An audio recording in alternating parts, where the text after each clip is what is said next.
are the champion, the one that holds the line and finishes the mission. Everything that you want is within your grasp. You wake up in the morning ready to dominate the day, and every step taken is with purpose and integrity. Because you were not put on this planet to live a mediocre existence. You are here to conquer and make the biggest impact possible, not only for yourself, but for your family and for your tribe. This world is a battlefield, and we will be victorious. This is the Norse mentality. What's up, guys? I hope that you are having a glorious day. Today, I'm sitting down with Norse athlete Marc Sanchez. He's down here visiting. We've been having some great conversations. So I said, hey, let's jump on the podcast. That way other people can listen to these great conversations. But Marc started off pretty much in the military at the age of 17. You went into the Army. You were doing infantry work. Last night, you showed me a video of you getting blown up. Yeah, it was a total blast. So you did that till what? You were 20? Yeah, so I joined the military at 17. The bare minimum contract for Army infantry guys are 3.5 years. In the 3.5 years, I did things like Ranger School. I spent 12 months in Afghanistan. And then when I got in, I pretty much projected that I was going to do life in the military. I got my girlfriend, who's now my fiance. And then on my second deployment, I was blown up twice, like you and I were talking about. And I kind of decided there, I liked living. Yeah, it's a cool thing. Yeah. And so, after the first time, you're kind of like, oh, yeah, that sucked. And then the second time, you're kind of like, yeah, that not exactly ideal. I can only get blown up so many times until one day I'm just Yeah. What made you want to get into it in the first place? Just because it all sounded fucking fun? Adrenaline rush, all that stuff? I think I was just chasing adrenaline, honestly, I was a pretty adventurous kid when I was younger growing up. For me, growing up in Los Angeles, most of the people that I grew up with were either like chasing being like a rapper or like selling drugs and stuff like that or getting into gangs. For me, I wanted to jump out of planes, which I didn't really get to do, unfortunately. But I was just chasing combat. Yeah. That was a big thing. I think it's a natural instinct because I looked into it too in high school, same thing. I started talking to a recruiter and all that stuff. So you did all that time in the military, had a good time, decided that you wanted to keep living. Yeah. You got out. And now like what you're known for is powerlifting. Yeah. Right. You competed at the Ghost. Yeah, the Ghost Clash in February. And you squatted, what, 837? 837, and I benched 420, and then I deadlifted 804, and I won best overall for the amateur day. And that's like a lot of pretty heavy hitters at that competition, right? Yeah, no kidding. Strongest people in the world. Even on the amateur day, there was a lot of really strong people competing in that meet. And how long have you been competing, so you've been competing in powerlifting for what, about 5 years? Yeah, so I didn't compete when I was in the Army because I was constantly in schools, training, stuff like that, but I was always powerlifting. That was kind of how I trained when I was in the gym. So I've been, my first powerlifting meet was 2018. I did a local meet in Colorado, and then I went to the World Championship afterwards for that. I won there. I have 11 total, I believe, powerlifting meets, and a lot of those earlier meets, like I kept winning, and I know it's easy to kind of like it's easy to want to celebrate that, right? But it's like you get tired of not being challenged, and I think that's where I started losing that ambition and wanting to compete because I wasn't having fun. I wasn't competing with people. I was essentially competing against myself, but like I feel like personally there's no interest in like showing up to a meet and just winning. Yeah, maybe once or twice it's cool, but I can see how that could get old very quickly. Right, and it's like I almost felt like it was just participation trophies at this point because it was either like nobody was in my weight class. That's the hard thing about powerlifting too. Like sometimes you go to a competition and all you got to do is hit your openers. And you won. Yeah. And I never felt challenged. You know what I mean? And so I think it was like my 6th powerlifting meet. I was at IPL Tested Worlds, and I remember I tied with a very strong individual. We got the same exact total, and he beat me by like 0.1 on a dot score, which is like your calculated body weight and total pounds lifted. And he beat me by 0.1 on dots because he weighed like 0.2 ounces less than me or whatever. And I remember as a kid, I was bullied a lot for being like fat and stuff like that. I think that mentally kind of took a toll on me. Okay. And so like I had been so used to winning that I finally had a challenge, and it was probably one of the best days of my life. I PR'd. I had trained really hard for this. I lost a bunch of weight cutting for this meet and stuff like that. And I was having so much fun competing. I wasn't even thinking about winning. And then when we finished, we were doing the math before they called up the winners. And I was like, I lost because I was literally heavier than this dude. And so I think the big thing with my downfall for that was I was a 275 guy. I weighed in at like 274.3 and he was like 274 flat. That's some shit. Yeah. And I lost like that. And I guess for me, especially being a younger guy myself, I'm 25 right now. And I think I was like 22 at the time or 23. I didn't know how to deal with losing. You know what I mean? Like, I've kind of been fortunate enough to be able to do a lot of the things that I've set my mind to. I have that ambition to be able to kind of just chase after the things that I want to do. And that was like the first time I've really felt like that was out of my control. Like that was something that I could have done, could have been better at. And I didn't have the control over it. And I was like, wow, I'm not used to this feeling. And I didn't know how to deal with it. Do you rage or like, how did you handle it?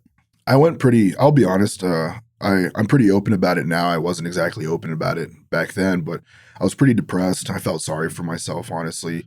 I let the whole weight thing get to me. And instead of like celebrating the fact that I hit PRs, that was like my first 700 deadlift and my first 700-pound squat in a competition. And I just ate. I felt sorry for myself. I was eating junk food, ordering out all the time.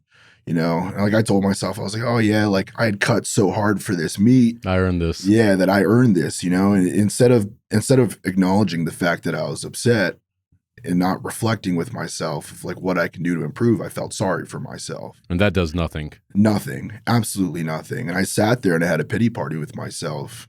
And I went from, I weighed in at like 274, like I was saying, and in the matter of like 6 months, I saw myself in a photo with my family and I was 322 pounds. And you competed at 275. Yeah. I was 322 pounds in Holy 6 months. Yeah. I just let myself go. And then after a while went by, I saw the meet director for the Ghost Clash 2 say like the registration was about to open. And I didn't realize there was like an amateur day. Because I didn't have the qualifier to actually go into the pro day, which I do now. So I saw him post about registration opening up, and I didn't tell anybody. I was just like, that sounds like a good idea.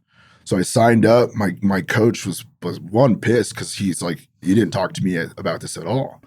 And I was like, I need this.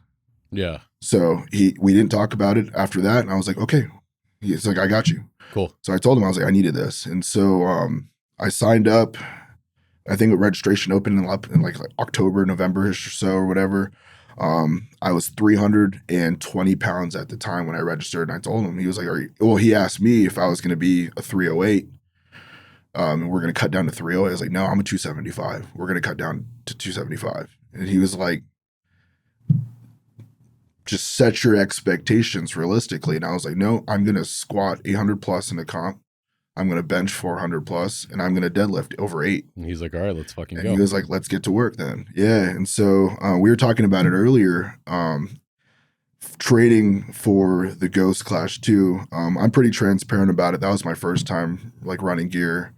And I was having about 2,400 calories a day. And that was taxing. By the way, like you were 320 pounds eating 2,400 calories a day. Yeah. That's like breakfast. Yeah. You know? It was hard, dude. Like I post about my meals a lot and stuff like that. And like I'll have like eggs, cottage cheese, egg whites, like yogurt and stuff like that. I completely switched out rice because I couldn't eat enough meals and fit the carbs in my macros. So there's a lot of protein. Just all protein. My fats were at like 40 or 50 grams. And then I was having like just honestly potatoes because I realized you can have filling a ton of potatoes, feel full, and it doesn't hit that many carbs. I was pretty shocked. So, yeah, potatoes. Yeah. I love potatoes, man. But that's the thing with it is it's so much easier to get in, you know, what you need in rice instead of potatoes. But yeah. So going back to the ambition thing, you said that you've always been like a pretty ambitious person. Where do you think that comes from? I think external doubt. Yeah. I think a lot of times I've faced things like when we were talking last night about how when I was getting out of the Army, like when you're in the Army and if you're performing well, like everybody loves you. But the minute you talk about getting out, everybody's your enemy. Like I remember one of the guys that I was in the Army with, he specifically was like, I hope you end up on an underpass being homeless when you get out. Do you think it's like an envy thing that you're fucking leaving and they're not? Yeah, I think that's a big part of it, honestly. For some people. For a lot of people, yeah. I mean, a lot of people, the military is a weird kind of environment where it's like, for a lot of people, that's where they develop. Yeah. Right? Like me, I was in from 17 to 20 years old. And that probably like built a huge foundation for who you are now. Right. I agree. Absolutely. 100%. And so like for a lot of people, I feel like they take the military with a grain of salt and they never really develop themselves. They just spend a lot of time partying, drinking. We go out to training. And a lot of it kind of goes back to what I was talking about, of feeling sorry for yourself. Like, oh, I earned this. I went to training for a week. It sucked. I had to sleep out in the dirt. Now I'm going to come home, order Domino's, build a fort with my Domino's boxes. You know what I mean? And a lot of it is that. And I think I'm not bashing any other service members that I was with or anything like that. But I think the big problem is that a lot of people are afraid and everybody has, you kind of talked about it last night too. A lot of people just have egos that they don't know how to overcome. And they're afraid of getting out because they're afraid and they have that anxiety of they're going to have to deal with themselves. Exactly. You're going to have to face yourself. That's a pretty well-known thing. Because I asked you last night, like, was it hard transitioning? Yeah, absolutely. Because I know a lot of people that's the toughest part, especially with people that were doing infantry work like you. Like, there is probably no adrenaline rush like that, especially getting fucking blown up. I love it. Yeah, like it sounds sick. Like it sounds terrifying, of course. And I'm not you gonna talk to people who weren't in, and I'm like, I miss the adrenaline rush. And it makes sense. I miss being overseas. I talked about it with one of my buddies where it was like being downrange overseas, deployed and stuff like that. It's like the most peaceful thing. You don't have bills.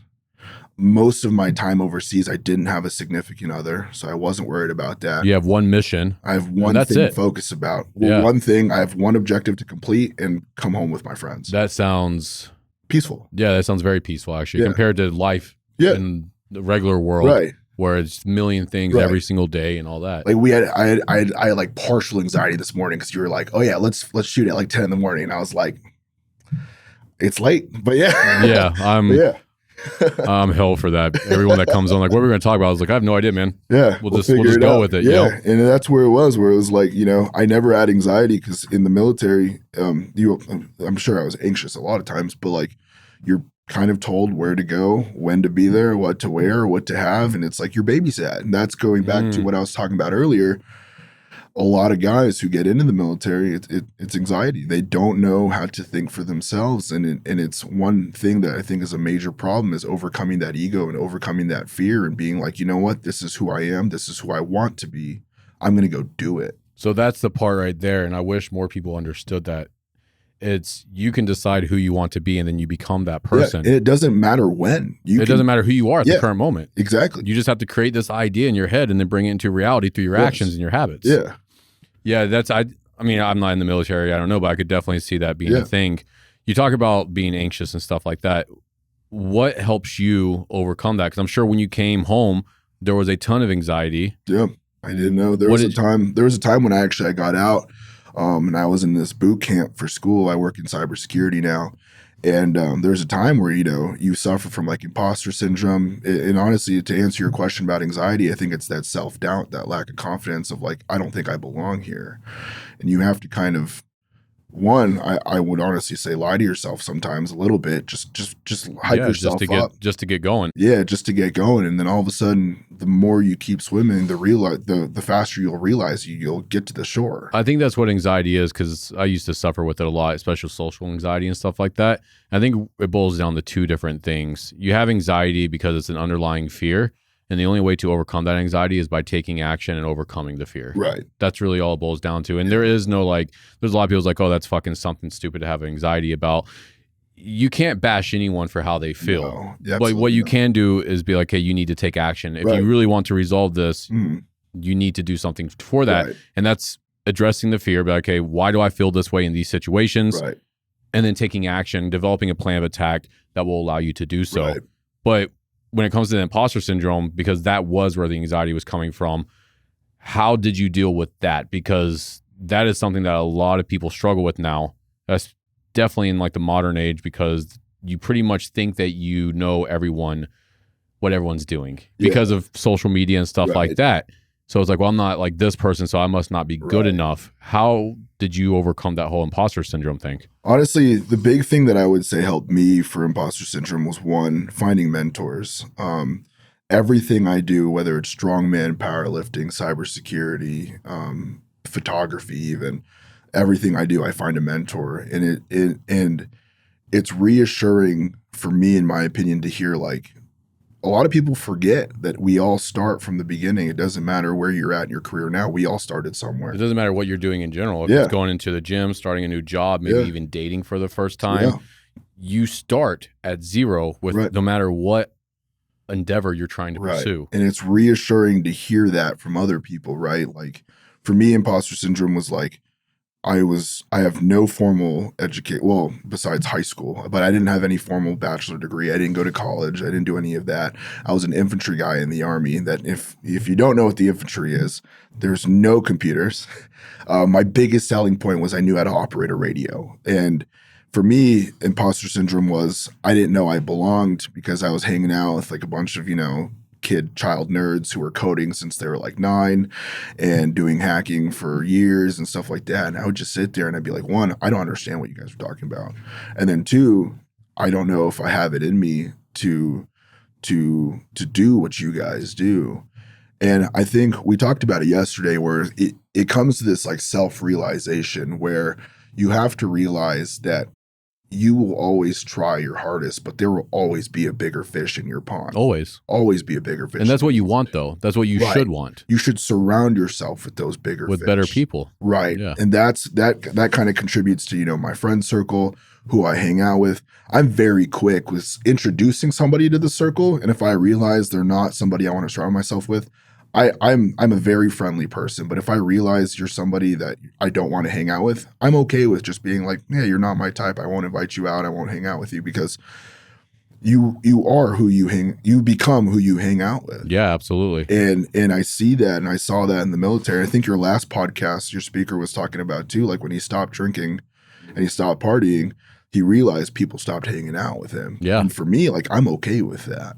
Yeah, then that's the hard part too, is especially these people that you're hanging out with for 10, 15, 20 years maybe even, and deciding that you want something better for yourself, and the only people that you're around are making you feel bad about that decision. And then there's a whole loneliness thing, and that's something that I've discovered too throughout the years, is the more that you level up, the less friends that you're going to have. Absolutely. And that's something that you're going to have to accept and deal with. And it goes back to, what do you want? Who do you want to become?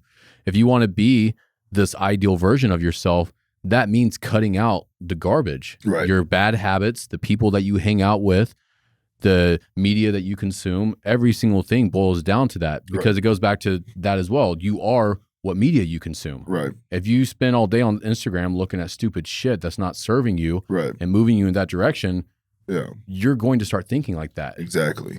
It's so easy to become influenced by things, especially your surroundings, especially if you're walking into unknown territory. I feel like, like if you have no background, how do you know what to trust or not? Right. Like I tell people, I coach I don't coach. I'm not going to sit here and say that I'm a coach, but I do mentor a lot of people getting into powerlifting and strongman. The big thing that I tell them is like, look, I'll give you advice, but you need to understand that everybody's advice is going to be a little bit different. You need to find what works for you. Yeah, and then tweak it even if needed. Well, find what works for you. Be careful of the advice you take. I mentor a ton of people getting into cybersecurity now, right? Because I came from no tech background at all, no computer background at all, and I managed to get into a Fortune 50 tech company working cybersecurity.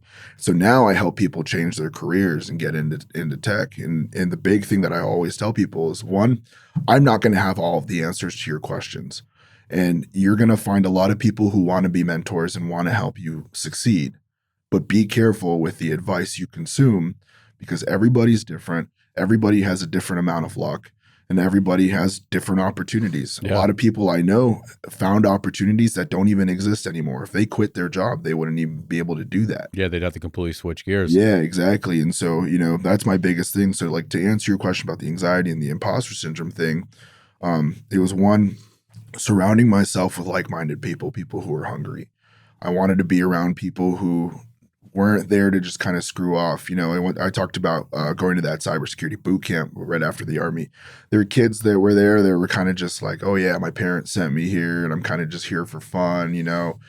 There were other people who were like struggling, but they were hungry and ambitious. Like I like working with them because, you know, I like being around the hard workers that wanted to actually do what we all wanted to do. That was you as well, because you were having to work your way up from the bottom. Yeah. And I was a mover at the time. And I always talk about this. I was in Colorado, we have a company called College Hunks Haul and Junk.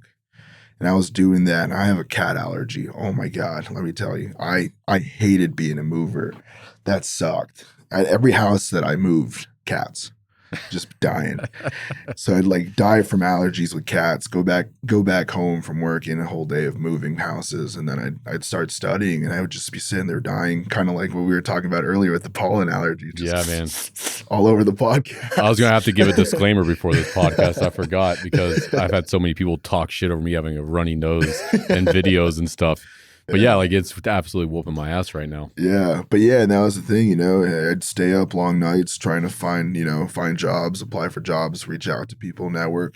But to overcome things, I don't want to drag it out too far, but like, yeah, I would find mentors. And that was the big thing, is I'd find reassurance and good mentors too, people who knew that nothing comes overnight. You gotta take the long walk. And the second thing too was also kind of, I had to come to this realization where it wasn't going to be an external entity. It wasn't going to be a supplement or anything like that. I had to believe that I belonged. Yeah. And so I'm not going to sit here and say like affirmations or whatever, anything like that. But like I had to convince myself that no matter how out of place I felt, if this is something that I really wanted, which it was, I have to start telling myself that I belong here because it's something that I did want. Do you use visualization and stuff like that? Like visualizing yourself, like doing this job and stuff? Yeah, absolutely. Yeah. Like when there's times where I don't know things, like I'll start visualizing like how I can achieve goals, how I can learn things, how I can improve and stuff like that. And then honestly, one of the biggest things when you talk about like visualization, like manifestation and stuff like that, like, yeah, I think that plays a big part in it.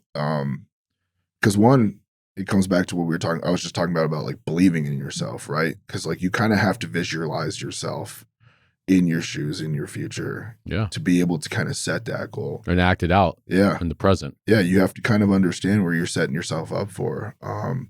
But for me, like everything I speak into existence. And I harp on that pretty heavily because I'm a big believer in, if you're going to talk the talk, you should also walk the walk. And so if I'm a big person, if I'm going to say I'm going to do something for you, I'm going to do it. I'm going to knock it out.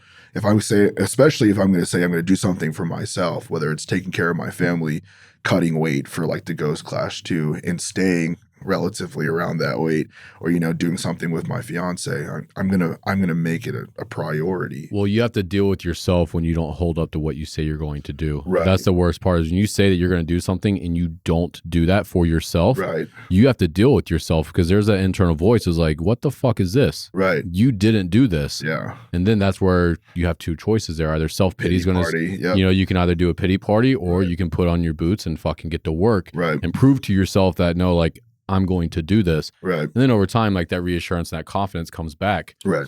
But that's what people don't get, man. And I see that a lot. People will make commitments. It's like, don't make fucking promises that you can't keep. And it's because I know firsthand as well, is like, you have to deal with that. Right. Yeah, you might let down another person, which sucks, especially if it's your fiance or family or whatever. But the worst part is laying in bed at night knowing that you could have done better and you didn't do it. That happened to me tremendously, actually, right after the Ghost Clash. We were talking about it last night, where it was like, that was the hardest I've ever trained for a competition. I mean, I was like 3-4 hours in the gym, 4 or 5 nights a week. You know, I would skip dinners. I was that asshole bringing like meal prep to fucking family gatherings and shit like that. And it was hard. I couldn't find a balance in the discipline, if that makes sense. This is something that's been on my mind a lot lately, which is why I'm really glad that you brought it up yesterday. And now we're talking about it here. I couldn't find balance in the discipline. It's because this is what I'm struggling with too, is the quickest way to get from point A to point B is in a straight line, complete tunnel vision on one objective and getting there. And I do believe in that. That is proven. But at the same time, you have obligations outside of there that are probably more important than this objective that you're trying to pursue. Like powerlifting is awesome. Hitting an 800 plus squat is amazing. Yeah. Cutting this weight, all this stuff is very beneficial. And with me, it's business. Yeah. You know, like I want to grow this into an empire. Right. But at the same time, I can't let that get in the way of my family, being with my partner, being with my kid. Right. Hanging out with friends, which I'm fucking terrible about now. Like, luckily, all my friends understand because I do see them here at the Norse compound and stuff. But I will go months without talking to people, and it's because I'm so dialed in on this one thing. Right. But really, what I've been thinking about here lately is, what is it going to look like when I'm 50, 60, 70 years old? What's really going to matter? And it's going to be the people that I'm around. Yeah. And I have this visual in my head of like what my future like looks like when I'm 50, 60. And I'm sitting at this big table. I have a mountain house, big ass windows. We got this giant table there, and I have my kids, my wife, grandchildren, maybe all my closest friends. If Norse is still a thing, which I hope it is, you know, our team is sitting there. Yeah. Like I have all my closest people at this table. And if that is my main objective at the end of the day, 30 years from now, you got to set your priorities. Then I got to make sure that my priorities are still there. And sometimes it is great having that ability to get completely dialed in. It's like, fuck everything else. I'm going in this direction. You get the Do not get in my way. And that's an amazing feeling, getting so disciplined that nothing is going to stop you. But you got to make sure that it's worth it at the end of the day. Right. And that's a tough pill to swallow. Yeah. Because you have to think long term. And what I mean by long term is 10, 20, 30 years from now, not just necessarily 3 months from now. Balance and the discipline. Because that was a big thing. Like I remember coming after the Ghost. So the weekend of the Ghost was a pretty eventful one for me. If you guys don't follow me already, but basically I went into the Ghost. I won best overall for the amateur day. I had an 837 squat, a 420 deadlift, and an 804. A 420 bench and an 804 deadlift. I won best lifter, and the following day, I proposed to my girlfriend, now fiance. Very eventful weekend for me. And I remember just coming back on our flight from Colorado, or our flight to Colorado from Miami. And I just remember sitting there and I was like, I'm really blessed and happy that she said yes. And I obviously knew she was going to say yes. But like looking back on the prep, we talked about it actually one time where it was like, it's taxing for her. And I didn't realize that. And I kind of sat down with her and I was like, what do you mean it was taxing for you? Like I was the one training, I was the one cutting, I was the one getting ready. You weren't doing anything, I was doing all the work. And then like we got into this argument, and bless her heart, because I love her to death. And she was like talking about like, when you would go to the gym, I'd walk the dogs. When you came home late, I made dinner and stuff like that. And like, or even quality time was probably gone. And just even quality time where we would just sit on the couch and do nothing. I wasn't doing that. But you had complete tunnel vision. I was so tunnel visioned for some reason. It was kind of unreachable, but I wanted the all-time world record squat, which was like 903 pounds at the time for the 275 guys. And I was so tunnel visioned and hitting that. That and a 2,000 pound total were my only goals going into the Ghost. It wasn't winning. It wasn't being best lifter. It was a 415 kilo squat. And I finished with 380. So clearly I'm ambitious, like we talked about earlier, and a 2,000 pound total. And I ended with a 2060. And I remember just sitting there one night. It wasn't like an argument, like we weren't in a fight or anything, but I was just kind of something that I don't ever really do, that I need to. And I understand why I need to do now is self-reflect. So I looked back my entire prep in the Ghost and I was like, damn. My fiance handled, my girlfriend at the time, she handled a shit ton of things while I was sitting there fucking around in the gym. And it was kind of like you and I were talking about last night, where for what? I was fortunate to win some cash from that competition, but like $500 isn't going to feed a family. At the end of the day, for like a week, but yeah. but like I For also what? paid for a flight to go to Miami, which is not very cheap, and I stayed there for almost a week.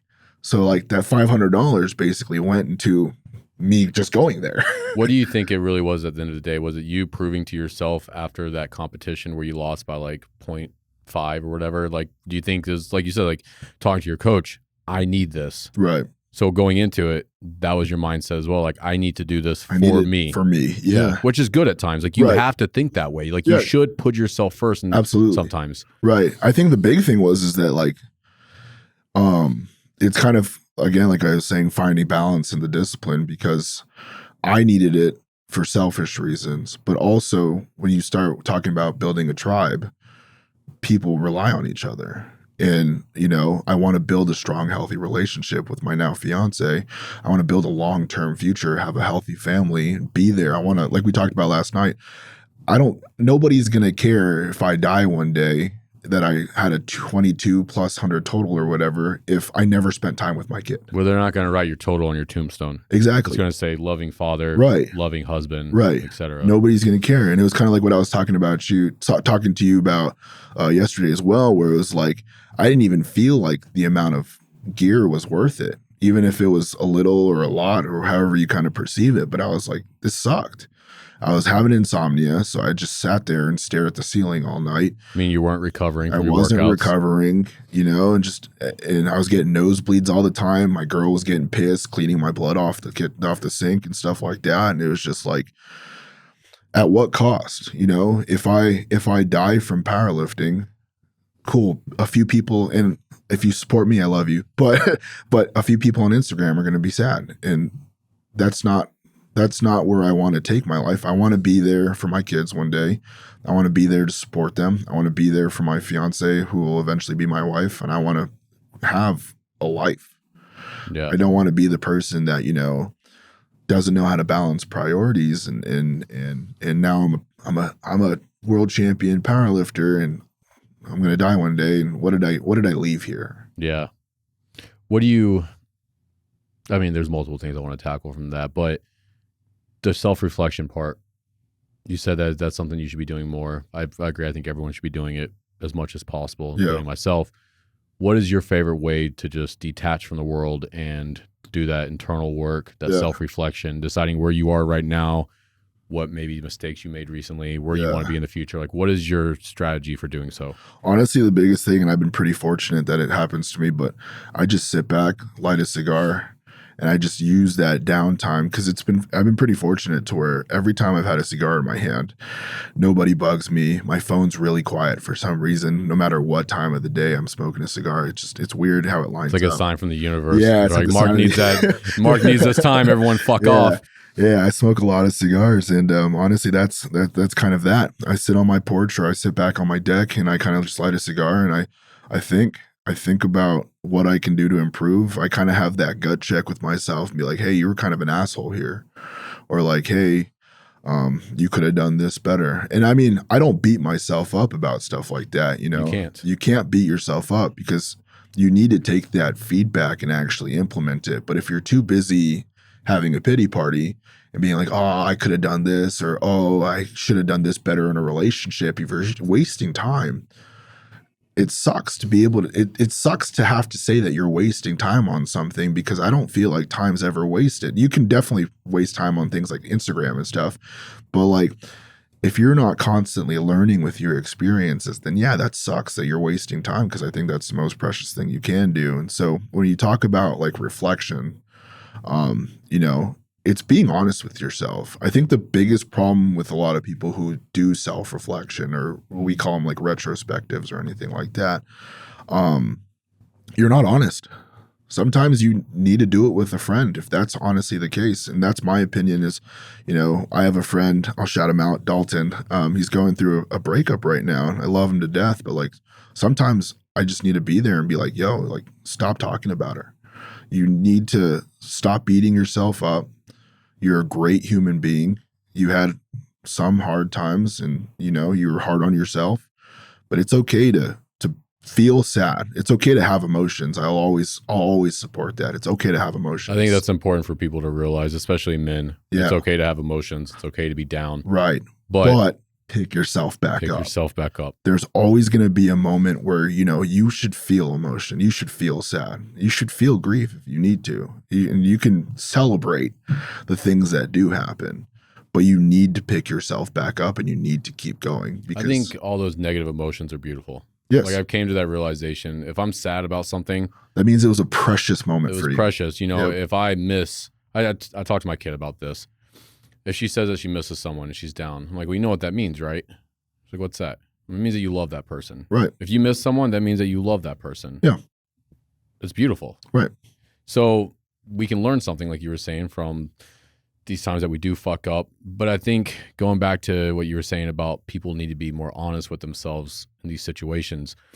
If you are reflecting and the only thing that's going through your head is how this person did this and this person did that, and all you're doing is passing the blame. It's gotta be about you.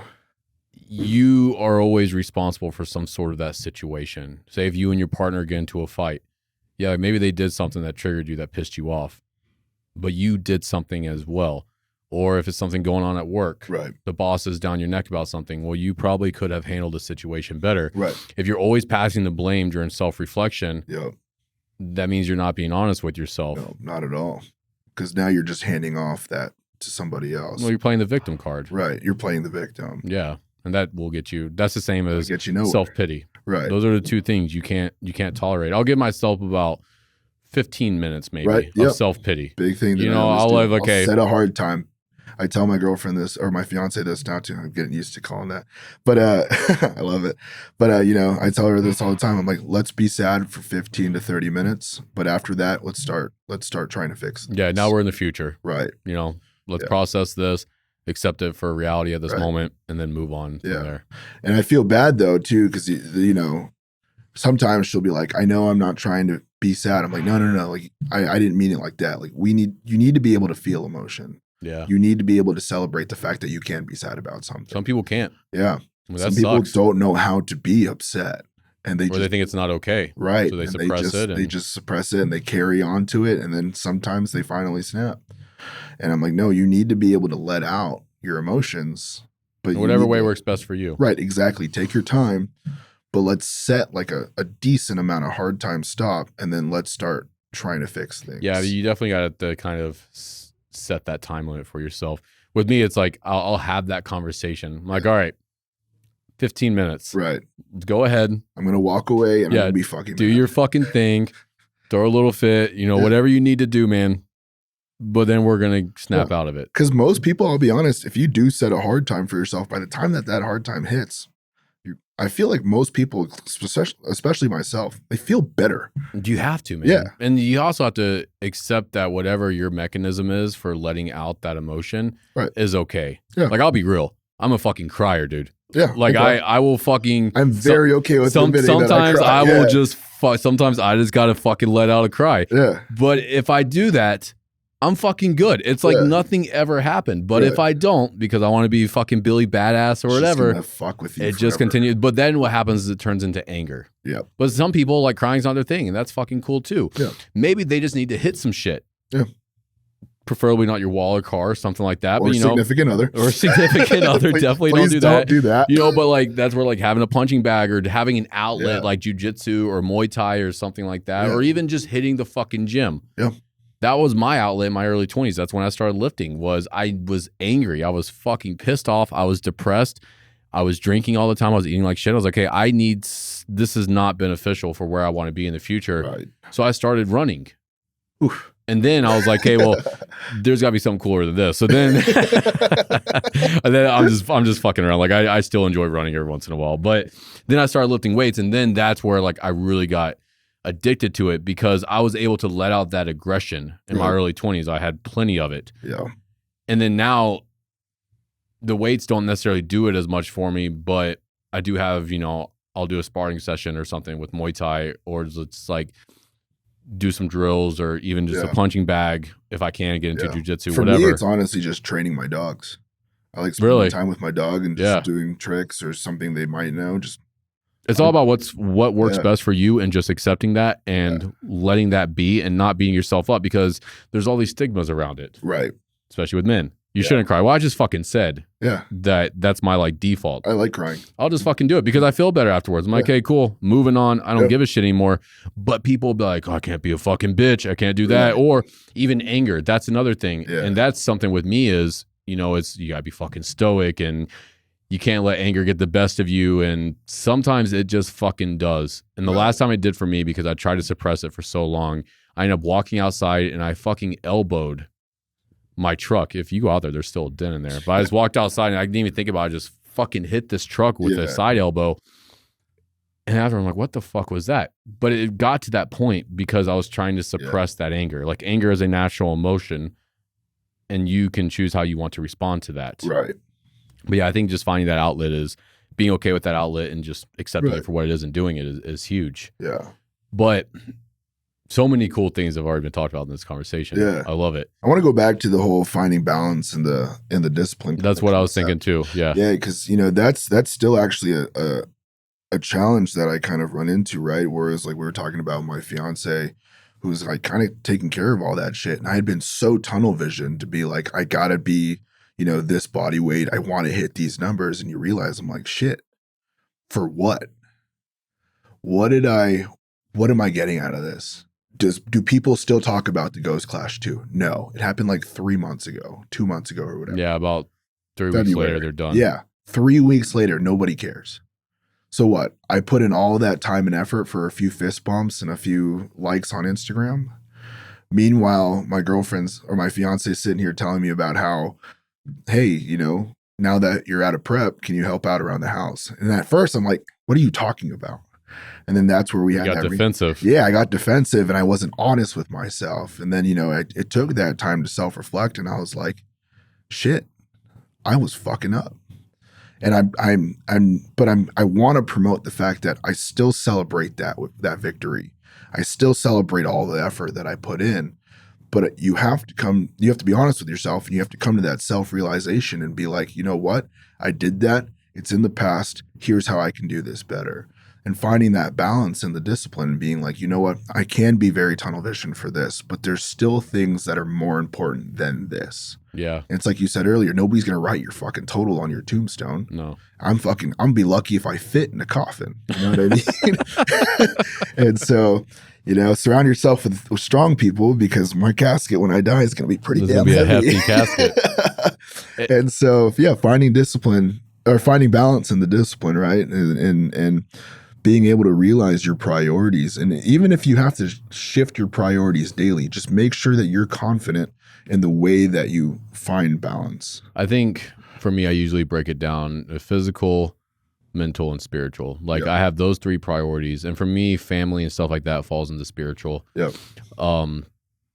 You know, mental, it's usually just self-improvement, either if it's reading or business, I would say. Like business and mental play hand in hand. Then, of course, getting to the gym, being active and stuff. Like if I'm hitting those 3 priorities, like I feel like a pretty whole individual. Right. When one of those are lacking, because maybe I'm so focused on business that the spiritual aspect or the physical aspect is put on the back burner. Right. That's when I really start to notice that every part of me is starting to decline. I start feeling like shit. I start getting maybe depressed. I'm starting to get angry more. Right. So it's finding that balance with those 3 things. And I think the way that you find that balance of discipline is thinking long term. Right. It's thinking, where do you want to be 5, 10, 15, 20 years from now? Your future. And then being like, okay, is this thing that I'm so dialed in on right now going to be worth it? Is that going to contribute to this long-term goal? Right. Because every action that we take is setting future us up for success. Right. Like I'm huge on that, because that's the reality of it. Every single thing that you do,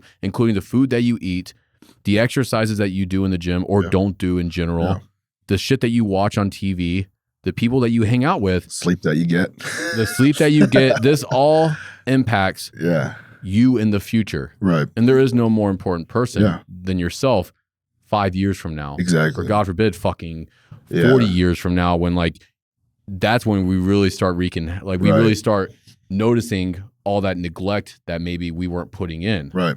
Or we didn't take care of our bodies, so then we're 70 years old and we can't walk anymore. Yeah. Is that going to be worth it? Yeah. No, we have to think long term with this stuff. Right.